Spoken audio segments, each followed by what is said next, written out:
My name is Caleb Hart, and I need you to imagine something before we begin. Imagine standing under carnival lights, music buzzing in your ears, hands sticky with sugar, expecting something sweet. Imagine opening a bag of cotton candy and realizing it weighs far too much for spun sugar. Imagine the moment your brain refuses to accept what your eyes are seeing, because that moment changes you. People think fear comes from monsters or killers, but real fear comes from realizing something familiar has been turned inside out. That night, I learned that horror doesn't announce itself with screams.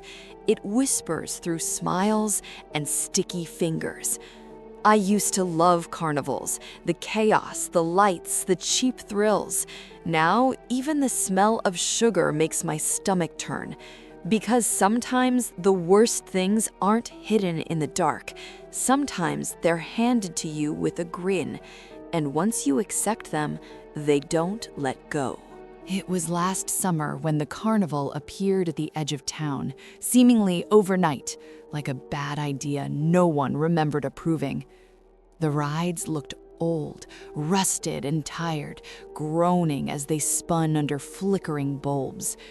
The workers stared too long and blinked too little, their smiles stretched thin like masks worn too often. I wandered through the midway alone, the air thick with grease, smoke, and sugar. That's when I noticed the cotton candy stand. It was brighter than the others, glowing pink under a single spotlight. The vendor behind it was tall and thin, his grin wide enough to make my skin itch. He didn't say a word when I handed him cash, just scooped cotton candy into a plastic bag and passed it to me. The moment it touched my hand, I felt something wrong. It was heavy, unnaturally so, like holding a bag of marbles wrapped in sugar. I told myself it was just compressed or damp from humidity. I wish I had trusted the weight instead of my hunger. I walked a few steps away from the stand before opening the bag, expecting a puff of pink sweetness. Instead, I froze.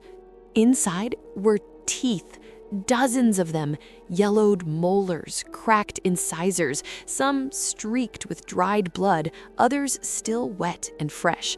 They weren't loose either. They were fused together, tangled in sticky strands of hardened sugar like insects trapped in amber. My stomach lurched, and I nearly dropped the bag. I tried to scream, but the carnival music surged louder, the calliope shrieking until it drowned out my voice. That's when I felt breath on my neck.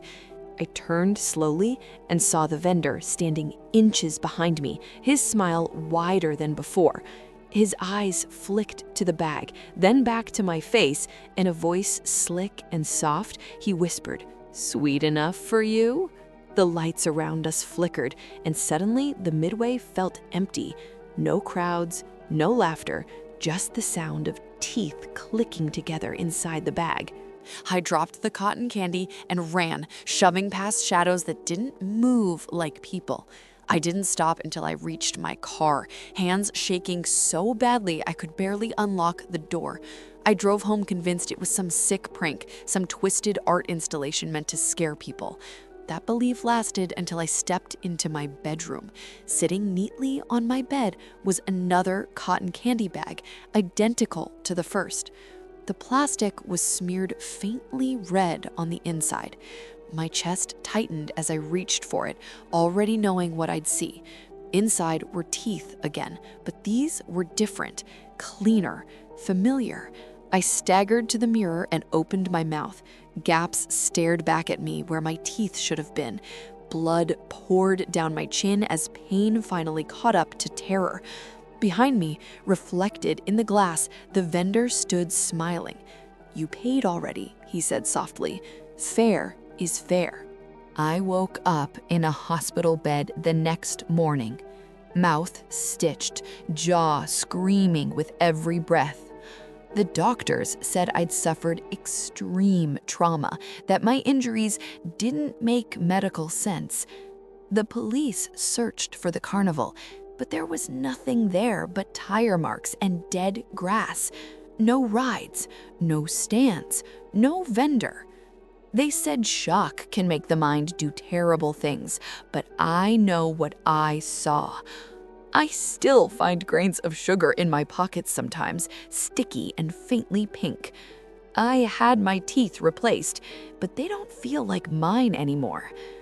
Sometimes, late at night, I hear faint clicking sounds, like teeth knocking together in the dark.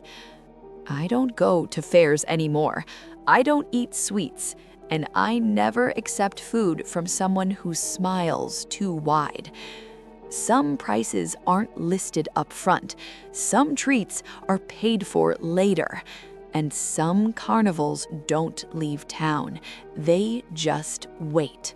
So tell me, would you ever eat cotton candy from a carnival again, knowing what might be spun into it? Or would you walk away before the bag ever reaches your hand? Drop your answer in the comments. I read every one. And if you want more cinematic nightmares like this, subscribe to the channel, turn on notifications, and join me for the next story waiting in the dark. Because the sweetest things often hide the sharpest teeth.